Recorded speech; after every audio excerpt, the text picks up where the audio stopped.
O, isang maliit na hakbang dito. Ayan, o. Ito, sige. Yan. Hakbang. Ano ba talaga to? dahan-dahan. Ano ba? Atat ka. Ano ba? Saan mo ba ako dadalhin? Wala nang... Teka lang. Dahan-dahan. Ops. Hakbang na isa. Dahan-dahan. Iyan. Bababa, tas isa pa. Wala nang maraming salita-salita. Basta sumama ka na lang sa akin. May sorpresa ako sa'yo. Ay, hindi. Wala tayong oras sa mga ganyan-ganyan. Dili, pwede. Dami-daming bayarin at tapos ang daming umaasang mababayaran. Basta, sumama ka na lang. Magugustuhan mo to. Hakbang. 5 hakbang. 1, 2, 3, 4, 5. Ops, liliko. Lakad dito. Sundan mo lang ang boses ko. Paikot-ikot ha, paikot-ikot. Magugustuhan mo to. Sige na. Ayan. Ito. Tatanggalin ko na yung takip sa mata. Charang. Ito. Ano to? Promise. Hindi ito scam. Opo. Special offer ito. Kumbaga buy one, get one, free Perry. Seryoso na. Sa dami kasi ng pinagdaanan mo, gusto ko lang sanang iparamdam sa'yo na nandito ako. Naisip ko sana na ilabas kita. Kahit dito lang sa labas ng bahay. Hindi ko na nga matandaan kung kailan kita huling nakadate. Kaya, ayan, nagluto ako. Nag-set up ako. Parang fine dining, kumbaga.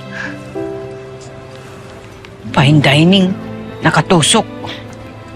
Tusok ba ka mo? Kasi tinusok ka ng pagmamahal ko. Rekta sa puso. Walang sausawan, walang atrasan. Sus, corny. Kayo ka. Corny ba? Mas corny pa ba sa mais na niluto ng pagmamahal ko? Etong kwek-kwek. Tikman mo. Parang tayo to. Bakit? Kasi sa dami ng gulong bumabalot sa atin,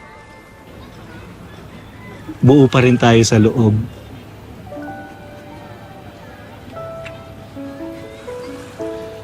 Alam mo, bebe ko,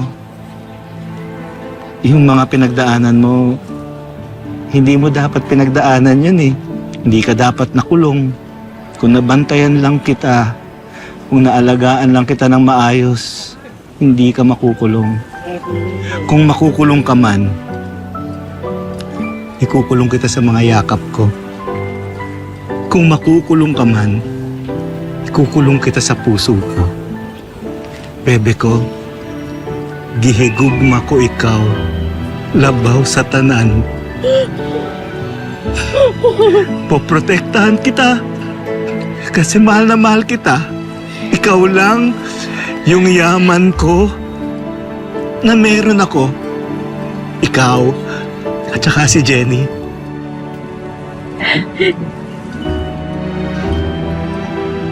Si Jenny. Kailangan may gawin ako para sa kanya.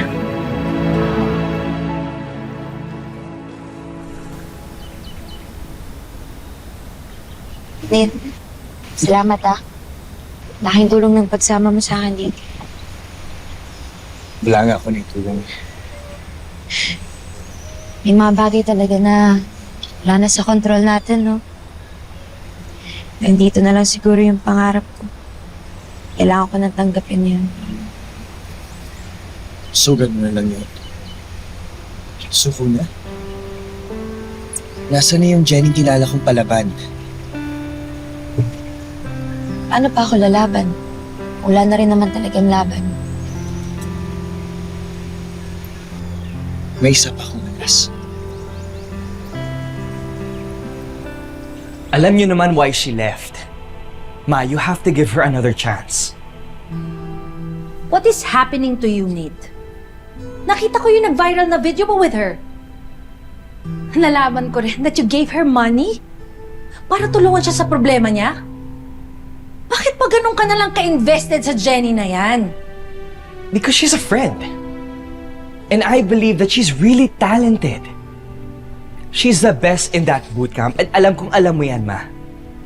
Actually, no. I don't. Hindi ko naman siya napanood nag-perform ng showcase.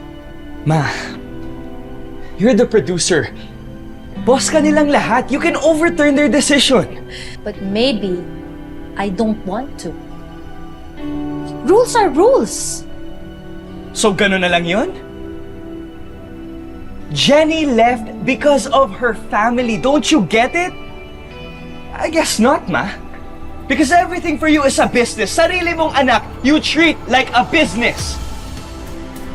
You don't understand what Jenny went through when her family was in trouble.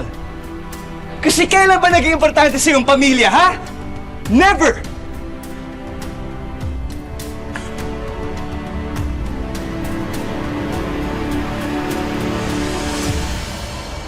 Well, that was a good meeting. So, just keep me updated for the later. Thank you. Thank you. Jenny, Ma'am, huwag mo sabihin may sinamahan ka na naman dito. Baka naman dapat ikaw na mismo ang mag-audition. kahit ilang audition pa po, gagawin ko po. Kung makakatulong po yun sa problema ko. What's your problem? Baka I can help. Ay, hindi na po kailangan malaman, ma'am. Ayoko na rin po kasi kayong abalahin eh. Well, sige. Pagdarasal ko na lang yung problema mo. Pero alam mo, sadyang ganyan lang ang buhay, ha? May mga bagay na itinatapon sa atin.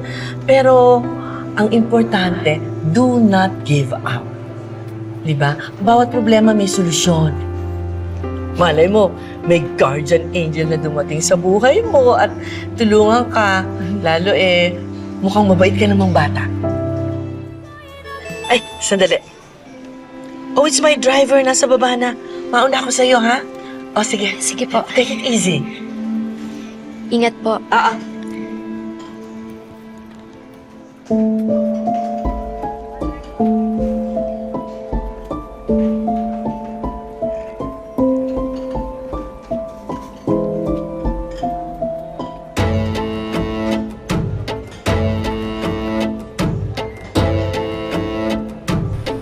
Ano ba ang ginagawa natin dito, Mitchie? Ano na naman ba ang nasa isip mo? Di ba wala na si Jenny dito? Kaya nga tayo nandito para makiusap sa kung sinong pwedeng kausapin dyan para makabalik sa loob si Jenny. Kaya lang naman lumabas yung bata dahil sa akin eh. Kaya nga ako gumagawa ng paraan para maibalik siya dyan sa loob. O paano mo gagawin yun? Excuse me. Taga-bootcamp po kayo? Yes, I'm one of the coaches here. Ninchi Reyes. And Charlize Alonso. Mga Rosabelas. Kilala mo kami? Hindi na ako magpapaligoy-ligoy pa. Gusto ko sanang ipakiusap yun. Andito ka para sa anak mo. Si Jenny Sikat. Makikiusap sana ako na kung pwedeng pabalakin niyo sa loob yung bata. Kasi lumabas lang naman yun dahil sa akin eh. Bigyan niyo sana siya ng pagkakataon kasi mabait ang batang yan. Magaling. Lahat ng hinahanap niyo para sa isang girl group, nasa kanya. Kaya niya. That's not true. She doesn't know how to follow rules, regulations, and protocols ng bootcamp na ito. As a matter of fact, she messed up big time. At kahit siya pa ang pinakamagaling dito, walang magagawa yon. Lalo na kung lagi siya nagpapadala sa kanya nararamdaman. Sobra naman kayo? I'm just speaking in reality. At alam natin na mahirap ang industriyang ito. Kung napakasimpleng problema ay napanghihinaan na siya, hindi niya kakayanin ang mundong ito. Probably this is not the right path for her. Just like you.